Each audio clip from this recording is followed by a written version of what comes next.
Pandikkad Kunjumon ഇവനാരാ? പടച്ചതമ്പുരാനോ? Hi സുഹൃത്തുക്കളെ, ഞാൻ നിങ്ങളുടെ സ്വന്തം സോണിച്ചൻ 40 ഞാൻ ഇന്ന് പറയാൻ വരുന്ന ഒരു കാര്യം, സോഷ്യൽ മീഡിയയിൽ നമ്മളെല്ലാം കാണുന്നുണ്ട്. 2 ദിവസമായിട്ട് പാണ്ടിക്കാട് കുഞ്ഞുമോനെ വിമർശിച്ചുകൊണ്ട് കുറെ വീഡിയോ ഇങ്ങനെ വരുന്നുണ്ട്. അപ്പോ ഞാൻ ഈ പാണ്ടിക്കാട് കുഞ്ഞുമോനെ എനിക്ക് വ്യക്തിപരമായിട്ട് കുറച്ച്, ഞാൻ അദ്ദേഹത്തിന്റെ വീഡിയോ വർഷങ്ങളായിട്ട് ഇങ്ങനെ കണ്ടുവരുന്നതാണ്. ഞാനും അദ്ദേഹത്തെ ഫോളോ ചെയ്യുന്ന ഒരാളാണ്. അദ്ദേഹത്തെ മാത്രമല്ല, ഞാൻ മിക്ക യൂട്യൂബറെയും ഞാൻ ഫോളോ ചെയ്യുന്ന ഒരു വ്യക്തിയാണ്. കാരണം എന്താ വെച്ചാൽ നമ്മൾ ഈ ഫീൽഡിൽ നിൽക്കുന്നതുകൊണ്ട് നമുക്ക് ഇതിന്റെ വിശേഷങ്ങളൊക്കെ അറിയേണ്ടതുകൊണ്ട് നമ്മളിങ്ങനെ ഓരോ വ്യക്തിയെയും ഫോളോ ചെയ്യുന്നുണ്ട്. ഞാൻ പാണ്ടിക്കാട് കുഞ്ഞുമോനെയും ഇതുപോലെ വർഷങ്ങളായിട്ട് ഫോളോ ചെയ്യുന്ന ഒരു വ്യക്തിയാണ്. എന്താണ് പാണ്ടിക്കാട് കുഞ്ഞുമോൻ ചെയ്ത തെറ്റ്? ഒരു മതപണ്ഡിതൻ കുഞ്ഞുമോനെ എന്തോ പറഞ്ഞു, അതായത് കുഞ്ഞുമോനെതിരെ എന്തോ സംസാരിച്ചു എന്ന് പറഞ്ഞുകൊണ്ട് ഒരു വീഡിയോ ഇങ്ങനെ പുറത്തു വന്നു. അപ്പൊ അതിനെതിരെ കുഞ്ഞുമോൻ അതിനെതിരെ പ്രതികരിച്ചുകൊണ്ട് ഒരു മറു വീഡിയോയും ചെയ്തു. അപ്പോ തെറ്റ് ചെയ്ത സ്വർഗത്തിൽ പോകില്ല എന്നുള്ള ഒരു പ്രഭാഷണമൊക്കെ അതിൻ്റെ അകത്ത് എടുത്തു പറയുന്നുണ്ട്. അപ്പോ ആരാണ് സ്വർഗത്തിൽ പോകുന്നത്, ആരാണ് നരകത്തിൽ പോകുന്നതെന്നൊന്നും നമുക്ക് പറയാനായിട്ട് ഞാനും നിങ്ങളും ആരും ഒന്നും സ്വർഗത്തിൽ പോയിട്ടില്ല, നമ്മളൊന്നും അറിയില്ല. പക്ഷെ ദൈവത്തിൽ വിശ്വസിക്കുന്നുണ്ട്. ഞാനും ദൈവത്തിൽ വിശ്വസിക്കുന്നു. നിങ്ങൾ ഓരോരുത്തരും ദൈവത്തിൽ വിശ്വസിക്കുന്ന ആൾക്കാരാണ്, ഏകസത്യ ദൈവത്തിൽ വിശ്വസിക്കുന്ന ആൾക്കാരാണ് നമ്മൾ ഓരോരുത്തരും. അപ്പോ അത് നമ്മൾ നന്മ ചെയ്താൽ സ്വർഗത്തിൽ പോകും, തിന്മ ചെയ്താൽ നരകത്തിൽ പോകും. അത് നമ്മുടെ നന്മകൾ പടച്ചോൻ സ്വീകരിക്കും. അത് ദൈവസന്നിധിയിലേക്ക് സ്വീകരിക്കുന്നത് പടച്ചോനാണ്, അല്ലാതെ ഒരു വ്യക്തികളല്ല. യഥാർത്ഥത്തില് ഒരു മുസ്ലിം സ്ത്രീയുടെ യഥാർത്ഥത്തിൽ ഒരു ശരിയായിട്ടുള്ള ഒരു മുസ്ലിം സ്ത്രീയുടെ ഔറത്തെന്ന് പറയുന്നത് അവളുടെ മുഖവും കൈയും ഒഴിച്ച് ബാക്കി എല്ലാ ഭാവങ്ങളും മറയ്ക്കണമെന്നുള്ളതാണ്. അത് പാണ്ടിക്കാട് കുഞ്ഞുമോന്റെ ഭാര്യ അത് കറക്റ്റായിട്ട് ചെയ്യുന്നുണ്ട്. ഏതെങ്കിലും ഒരു വീഡിയോയിൽ ആ പെൺകുട്ടി മോശമായിട്ട് ഏതെങ്കിലും വസ്ത്രധാരണം നടത്തുന്നതായിട്ട് ഞാനോ നിങ്ങളോ കണ്ടിട്ടുണ്ടോ? ഒരിക്കലും അങ്ങനെ ഒരു വീഡിയോ പാണ്ടിക്കാട് കുഞ്ഞുമോനോ വൈഫോ ചെയ്തിട്ടില്ല. മുസ്ലിം മതത്തിൽ തന്നെ പറയുന്നുണ്ടല്ലോ, അതായത് അവനവന്റെ ഭാര്യയെ എത്രമാത്രം സന്തോഷിപ്പിക്കാൻ പറ്റുമോ അത്രത്തോളം സന്തോഷിപ്പിക്കാൻ ഒരു ഭർത്താവിന് സാധിക്കണം. അത് തീർച്ചയായും കുഞ്ഞുമോൻ സാധിക്കുന്നുണ്ട്. കുഞ്ഞുമോൻ എവിടെയൊക്കെ പോയാലും അദ്ദേഹത്തിന്റെ ഭാര്യയെ കൂട്ടിക്കൊണ്ട് അദ്ദേഹം പോകുന്നുണ്ട്. കുഞ്ഞുമോന്റെ ഭാര്യയെ കൂട്ടിക്കൊണ്ടല്ലേ പോകുന്നത്, അല്ലാതെ വേറൊരു സ്ത്രീയെ കൂട്ടിക്കൊണ്ടല്ലല്ലോ പോകുന്നത്. അവൻ എവിടെ പോയാലും അവന്റെ ഭാര്യയെ കൂട്ടിക്കൊണ്ടാണ് അവൻ പോകുന്നത്. അവന്റെ ഭാര്യയുമായിട്ട് പോയി സന്തോഷമായിട്ടുള്ള ഒരു കുടുംബജീവിതമാണ് അവൻ നയിക്കുന്നത്. അതിൽ നമ്മളെല്ലാം സന്തോഷിക്കുകയല്ലേ ചെയ്യേണ്ടത്. വേറൊരു പെൺകുട്ടിയെ കൊണ്ടാണ് പോകുന്നെങ്കിൽ നമുക്ക് പറയാം, കുറ്റം പറയാം. അവന് വേറൊരു പെണ്ണുമായിട്ട് പോയി, അല്ലെങ്കിൽ അങ്ങനെയാണ് വീഡിയോ ചെയ്യുന്നത്, അല്ലെങ്കിൽ അവൻ മോശമായിട്ട് നടക്കുകയാണ്, അതൊക്കെ ഹറാമാണ്, അങ്ങനൊക്കെ നമുക്ക് പറയാം. പക്ഷെ ഒരിക്കലും അവൻ അങ്ങനത്തെ വീഡിയോയോ അല്ലെങ്കിൽ അങ്ങനെയുള്ള ഒരു പ്രവൃത്തിയോ ചെയ്യുന്നില്ല. അവൻ സ്വന്തം ഭാര്യയെ കൂട്ടിക്കൊണ്ട് പോയി അവൻ വീഡിയോ ചെയ്യുന്നു, അവൻ ഓരോ സ്ഥലത്ത് കൂട്ടിക്കൊണ്ട് പോകുന്നു, നല്ല ഭക്ഷണങ്ങൾ കഴിക്കുന്നു, യാത്ര ചെയ്യുന്നു. അതിനെന്താണ് തെറ്റ്? നമ്മൾ അതിലൊക്കെ ഇങ്ങനെ എതിർപ്പ് പ്രകടിപ്പിക്കേണ്ടത് എന്താണ്? പിന്നെ ഒരു കാര്യം കൂടി ഞാൻ പറയാൻ വേണ്ടിയിട്ടാണ് ഞാൻ ഇപ്പോൾ ഉദ്ദേശിക്കുന്നത്. അതായത് 2 ദിവസമായിട്ട് ഒരു പുതിയ അവതാരം ഇപ്പം സോഷ്യൽ മീഡിയയിൽ വന്നിരിക്കുകയാണ്. കരീം എടപ്പാൾ എന്ന് പറഞ്ഞ ഒരു വ്യക്തി. അദ്ദേഹം പറയുന്നത് കുഞ്ഞുമോന്റെ ഭാര്യയെ വിറ്റ് ജീവിക്കുന്നു. അദ്ദേഹത്തിന്റെ ഭാര്യയെ കൊണ്ടാണ് അവൻ വീഡിയോ എടുക്കുന്നതും ലാഭം ഉണ്ടാക്കുന്നതും റീച്ച് കൂട്ടുന്നതും, അല്ലെങ്കിൽ ആളുകളെ എല്ലാം കൂട്ടിക്കൊണ്ട് വരാനായിട്ട് അവന്റെ വീഡിയോയ്ക്ക് ഇത്രയും ഫോളോവേഴ്സ് വരാനായിട്ട് കാരണം ഇവന്റെ ഭാര്യയെ വെച്ച് വീഡിയോ ചെയ്യുന്നത് കൊണ്ടാണെന്നാണ് അദ്ദേഹം പറയുന്നത്. ഞാനൊരു കാര്യം ചോദിച്ചോട്ടെ, കരീമേ, നിങ്ങൾക്ക് നിങ്ങളുടെ ഭാര്യയെ വെച്ച് നിങ്ങൾ വീഡിയോ ചെയ്തിട്ടുണ്ടല്ലോ മുമ്പ്, നിങ്ങൾ തന്നെ ആ വീഡിയോയിൽ പറയുന്നുണ്ടല്ലോ നിങ്ങളുടെ ഭാര്യയെ വെച്ചുകൊണ്ട് ഞാൻ വീഡിയോ എടുത്തു. എന്നിട്ട് എന്തിയെ നിങ്ങളുടെ വീഡിയോ കാണാനായിട്ട് ആളില്ലാതെ പോയത്? എന്നിട്ട് കണ്ണുക്കരി എന്ന് പറഞ്ഞൊരു സാധനമുണ്ട്. അത് നിങ്ങൾക്ക് അതിന്റെ അസുഖം തന്നെയാണ്. കാരണം എന്താ വെച്ചാൽ കരീമേ, നിങ്ങളൊരു വീഡിയോ എടുത്തിട്ട് നിങ്ങളുടെ ഭാര്യയെ വെച്ചിട്ട് നിങ്ങൾ കുഞ്ഞുമോൻ കാണിക്കുന്നതാണോ? കുഞ്ഞുമോന്റെ ഭാര്യയെ വെച്ച് ചെയ്തപ്പോ ഫോളോവേഴ്സ് കിട്ടിയെന്ന് പറഞ്ഞല്ലോ. നിങ്ങൾക്ക് നിങ്ങളുടെ ഭാര്യയെ വെച്ചുകൊണ്ട് എന്തുകൊണ്ട് ഫോളോവേഴ്സ് കിട്ടുന്നില്ല? നിങ്ങൾ അത് കാട്ടിക്കൊടുത്ത്. കുഞ്ഞുമോന്റെ വീഡിയോയ്ക്ക് മില്യൺ കണക്കിന് ആൾക്കാരാണ് ഫോളോവേഴ്സ് വരുന്നത്. അത് അവന്റെ മിടുക്ക്, നിങ്ങൾ ആ മിടുക്ക് കാട്ടിക്കൊടുക്കുക. എന്നിട്ട് പിന്നെ ഒരുതരം ഈ അസൂയ എന്ന് പറഞ്ഞൊരു സാധനം ഉണ്ടല്ലോ, നമ്മൾ ഒരു പഴഞ്ചൊല്ല് കേട്ടിട്ടുണ്ടല്ലോ, അസൂയക്കും കഷണ്ടിക്കും മരുന്നില്ലെന്ന്. നിങ്ങൾക്ക് ആ ഒരു ഇതാണ് എനിക്ക് തോന്നുന്നത്.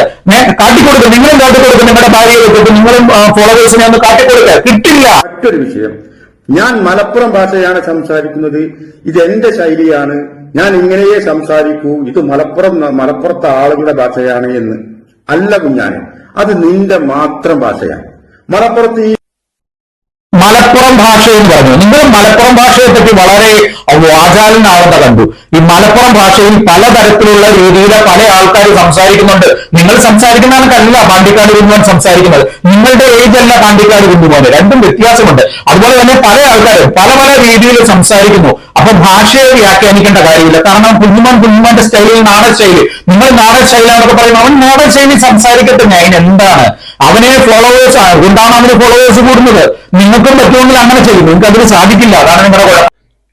നിങ്ങൾ അവന് പറഞ്ഞല്ലോ പാണ്ടിക്കാട് കുഞ്ഞുമോൻ കാശുണ്ടാക്കാൻ വേണ്ടിയ വീഡിയോ ചെയ്യുന്നതെന്ന്. ശരിയാണേ, ഈ പറയുന്ന നിങ്ങളും ഞാനും പാണ്ടിക്കാട് കുഞ്ഞുമോനും ഓരോ വ്യക്തി, ഈ ലോകത്തുള്ള ഓരോ വ്യക്തിയും കാശുണ്ടാക്കാൻ വേണ്ടി തന്നെയാണ്. അവനത് കഷ്ടപ്പെടുന്നത് അതുകൊണ്ടാണ്. നിങ്ങൾ അതുകൊണ്ടല്ലേ വീഡിയോ ചെയ്യുന്നത്. എന്നിട്ട് പിന്നെ പാണ്ടിക്കാട് കുഞ്ഞുമോനെ വിമർശിക്കേണ്ട കാര്യം നിങ്ങൾക്ക് എന്താ? അല്ലെങ്കിൽ നിങ്ങൾ മിണ്ടാതിരിക്കണം. അതായത് നിങ്ങളിപ്പോ സത്യത്തില് പാണ്ടിക്കാട് കുഞ്ഞുമോനെ വിമർശിച്ചിട്ട് നിങ്ങൾക്ക് റീച്ച് കിട്ടാൻ വേണ്ടിയല്ലേ ഇപ്പൊ നിങ്ങൾ ചെയ്തിരിക്കുന്നത്? സത്യത്തിൽ അതല്ലേ നിങ്ങൾ ചെയ്തുകൊണ്ടിരിക്കുന്നത്? ഇപ്പൊ ചിലപ്പോൾ നിങ്ങൾ ചോദിക്കുമായിരിക്കും ഞാൻ അതിനാണോ? അങ്ങനെ തന്നെ കൂട്ടിക്കൂ, ഞാനും ചിലപ്പോ അതിനാ. അതുപോലെ ഓരോ വ്യക്തികൾ ഇപ്പൊ അങ്ങനെ നോക്കുവാണെങ്കിൽ മാധ്യമപ്രവർത്തകരൊക്കെ എന്താണ് അവര് ഇപ്പം ഞാൻ പറയുന്നത് സത്യത്തിൽ യാഥാർത്ഥ്യമല്ലേ? അതായത് ഞാൻ പറഞ്ഞതിൽ എന്തെങ്കിലും തെറ്റുണ്ടോ? ഞാൻ പാണ്ടിക്കാട് കുഞ്ഞുമോനെ ന്യായീകരിച്ചെങ്കിൽ അതിന് കാരണമുള്ളതുകൊണ്ടാ. മുസ്ലിം നിയമത്തില് എങ്ങനെയാണ് എന്ന് എനിക്കറിയില്ല. കാരണം ഭാര്യയെ വെച്ച് വീഡിയോ ചെയ്യാൻ പറ്റുമോ ഇല്ലയോ എന്നുള്ളത് എനിക്ക് വ്യക്തമല്ല. എനിക്ക് മിസ്റ്റർ കരീം എടപ്പാളിനോടാണ് പറയാനുള്ളത്. നിങ്ങൾ ഈ പറഞ്ഞ കുഞ്ഞുമോന്റെ വൈഫിനെ വിമർശിച്ചല്ലോ വീഡിയോയിൽ അഭിനയിച്ചപ്പോൾ. ഞാൻ ചോദിക്കുന്നത്, നിങ്ങളുടെ വൈഫിനെ വെച്ച് നിങ്ങൾ വീഡിയോ ചെയ്ത് സമൂഹ മാധ്യമങ്ങളിലൂടെ നിങ്ങൾ പ്രചരിപ്പിച്ചില്ലേ? അത് ന്യായമാണോ? ശരിയായ നടപടിയാണോ? എന്നിട്ട് നിങ്ങൾ കുഞ്ഞുമോനെ വിമർശിക്കുന്നതിനെ മാത്രമാണ് ഞാൻ വിമർശിക്കുന്നത്. എനിക്ക് കരീം എടപ്പാളിനോട് യാതൊരുവിധ വൈരാഗ്യമോ വ്യക്തിപരമായിട്ടുള്ള ഒരു കണക്കമോ ഒന്നുമില്ല. പക്ഷെ നിങ്ങൾ കുഞ്ഞുമോന്റെ വൈഫിനെ വിമർശിച്ചുകൊണ്ട് മാത്രമാണ് ഞാൻ ഇത് ചെയ്യുന്നത്. അല്ലാതെ എനിക്ക് നിങ്ങളോട് കരീം എടപ്പാളിനോട് വ്യക്തിപരമായിട്ട് യാതൊരുവിധ വൈരാഗ്യമോ പിണക്കമോ ഉണ്ടായിട്ട് ചെയ്യുന്നതല്ല. പക്ഷെ നിങ്ങൾ കുഞ്ഞുമോന്റെ വൈഫിനെ വിമർശിച്ചിട്ട് നിങ്ങളുടെ വൈഫ് വന്നിട്ട് അതിൽ അഭിനയിച്ചു, എന്നിട്ട് അതൊന്നും പ്രശ്നമാക്കാതെ കുഞ്ഞുമോന്റെ വൈഫിനെ വിമർശിച്ചുകൊണ്ട് മാത്രമാണ് ഞാൻ ഈ പറയുന്നത്. ഞാന് പാണ്ടിക്കാട് കുഞ്ഞുമോന്റെ ഞാൻ പറഞ്ഞല്ലോ, പാണ്ടിക്കാട് കുഞ്ഞുമോനെ മാത്രമല്ല, ഞാൻ എല്ലാ യൂട്യൂബേഴ്സിന്റെയും വീഡിയോസ് ഈ പറഞ്ഞ കരീം എടപ്പാളിന്റെ ഉൾപ്പെടെ എല്ലാവരുടെയും വീഡിയോസ് ഞാൻ യൂട്യൂബിൽ കാണുന്നതാണ്. അപ്പൊ എനിക്ക് കുഞ്ഞുമോന്റെ ഞാൻ ഒറ്റ വീഡിയോ പോലും മിസ്സാക്കാറില്ല. കാരണം എന്താ വെച്ചാൽ ഞാൻ അവനെ ഫോളോ ചെയ്യുന്ന ഒരാളാണ്. അതുപോലെ ഞാൻ പറഞ്ഞല്ലോ എല്ലാ യൂട്യൂബേഴ്സിനെയും. അപ്പൊ കുഞ്ഞുമോനെ ഞാൻ വ്യക്തിപരമായിട്ട് എനിക്ക് കുറെ നാളുകളായിട്ട് ഇപ്പൊ പറഞ്ഞ വീഡിയോ വഴി എനിക്ക് കുറെ നാളുകളായിട്ട് അറിയാവുന്നതാണ്. അപ്പൊ അവന്റെ എല്ലാ വീഡിയോയും ഞാൻ കാണും. അപ്പോ അങ്ങനെ ഞാൻ ഈ കഴിഞ്ഞ ഇടയ്ക്ക് ഞാൻ ഈ കേരള കൊണ്ടിന്റെ ഒരു വീഡിയോ ഞാൻ എന്റെ യൂട്യൂബിൽ ഇട്ടിരുന്നല്ലോ. ആ വീഡിയോ എടുക്കാൻ പോയ സമയത്ത് ഞാൻ ഈ പാണ്ടിക്കാട് കുഞ്ഞുമോന്റെ വീട്ടിൽ പോയിരുന്നു. അപ്പൊ കുഞ്ഞുമോനെ കണ്ട് കുഞ്ഞുമോനോട് സംസാരിച്ചു. കുഞ്ഞുമോന്റെ ചെറിയ ഇന്റർവ്യൂസും കാര്യങ്ങളൊക്കെ എടുക്കണമെന്നുള്ള ഉദ്ദേശത്തിലാണ് പോയത്. കാരണം അവന്റെ എക്സ്പീരിയൻസും കാര്യങ്ങളൊക്കെ ഒന്ന് ചോദിച്ചറിഞ്ഞിട്ട് ഒരു വീഡിയോ എടുക്കണമെന്നുള്ള രീതിയിലാണ് ഞാൻ പോയത്. അപ്പൊ അന്ന് കേരള കുണ്ടിന്റെ ഷൂട്ടിന് പോയ സമയത്ത് അവന്റെ വീട്ടിൽ കയറി. അപ്പോ അവൻ നിർബന്ധിവശാൽ അവൻ ഉണ്ടായിരുന്നില്ല. അവനെ നേപ്പാളിലോ എവിടെയോ ഷൂട്ടിന് പോയിരിക്കുകയായിരുന്നു. അപ്പൊ ഞാൻ അദ്ദേഹത്തിന്റെ വൈഫുമായിട്ട് സംസാരിച്ചു. അവരുടെ ഫാദറിനെയും മദറിനെയും ഒക്കെ കണ്ടന്ന് സംസാരിച്ചു. കുഞ്ഞുമോന്റെ ഫാദറിനെയും മദറിനെയും ഒക്കെ കണ്ടന്ന് സംസാരിച്ചു. കുഞ്ഞുമോന്റെ വൈഫിന്റെ കുഞ്ഞുമോന്റെ പാണ്ടിക്കാട് കുഞ്ഞുമോന്റെ നമ്പറും ഒക്കെ വാങ്ങിയിട്ട് ഞാനിങ്ങ് പോരുകയും ചെയ്തിരുന്നു. അങ്ങനെ ഇപ്പൊ ഞാൻ പറഞ്ഞതെന്ന് വെച്ചാൽ, നിങ്ങൾ ഈ പാണ്ടിക്കാട് കുഞ്ഞുമോനെ വിമർശിച്ച് കുഞ്ഞുമോനെ അങ്ങ് ചവിട്ടിത്താക്കാൻ ശ്രമിക്കുന്നുണ്ടല്ലോ മിസ്റ്റർ കരീം എടപ്പാൾ. അതിനനുസരിച്ച് കുഞ്ഞുമോൻ ഉയരത്തേ ഉള്ളൂ. അവര് ഓരോ വീഡിയോ ചെയ്യുമ്പോഴും അവൻ ഉയരത്തേ ഉള്ളൂ. അല്ലാതെ നമ്മൾ കുറ്റം പറഞ്ഞുകൊണ്ടിരുന്നാൽ നിങ്ങൾ താഴത്തേ ഉള്ളൂ. നിങ്ങളുടെ ക്ലാസ് എപ്പോഴും താഴോട്ട് പോകത്തേ ഉള്ളൂ. കുഞ്ഞുമോൻ 1 വർഷമോ 2 വർഷമായിട്ടൊന്നും വളർന്നു വന്നല്ല. അവൻ വർഷങ്ങളായിട്ട്, എത്രയോ വർഷങ്ങളായിട്ട് ഈ സോഷ്യൽ മീഡിയയിൽ നിന്ന്, ഈ യൂട്യൂബിൽ നിന്ന് വീഡിയോ എടുത്തതിന്റെ റിസൾട്ടാണ് ഇപ്പോൾ കാണുന്നത്. ഇപ്പൊ ഞാനെന്നൊക്കെ പറഞ്ഞാൽ വളർന്നു വരുന്ന ഒരാളാണ്, കുറച്ച് നാളെ ആയിട്ടുള്ളൂ. അപ്പോ നമ്മളും ഇതുപോലെ കുഞ്ഞുമോനെ പോലെ, കുഞ്ഞുമോൻ നമുക്കൊരു മോഡലാണ്. കുഞ്ഞുമോൻ വർഷങ്ങളായിട്ട് ഞാൻ പറഞ്ഞില്ലേ, അവൻ ഓരോ സ്റ്റെപ്പും കഠിനാധ്വാനത്തിലൂടെ കയറി അവനിപ്പം നല്ല ഹൈ ലെവലിൽ വന്നെങ്കിൽ അവന്റെ അധ്വാനത്തിന്റെ ഫലമാണ്. അത് നമ്മൾ ആ ഒരു അർത്ഥത്തിൽ നമ്മൾ അവനെ മോഡലാക്കണം. അപ്പോ അങ്ങനെ വളർന്നു വരിക. അപ്പോ നമ്മളെ ജനങ്ങൾ സ്വീകരിക്കും, നമുക്കും ഫോളോവേഴ്സ് ഉണ്ടാവും. എല്ലാവർക്കും നന്ദി, നമസ്കാരം.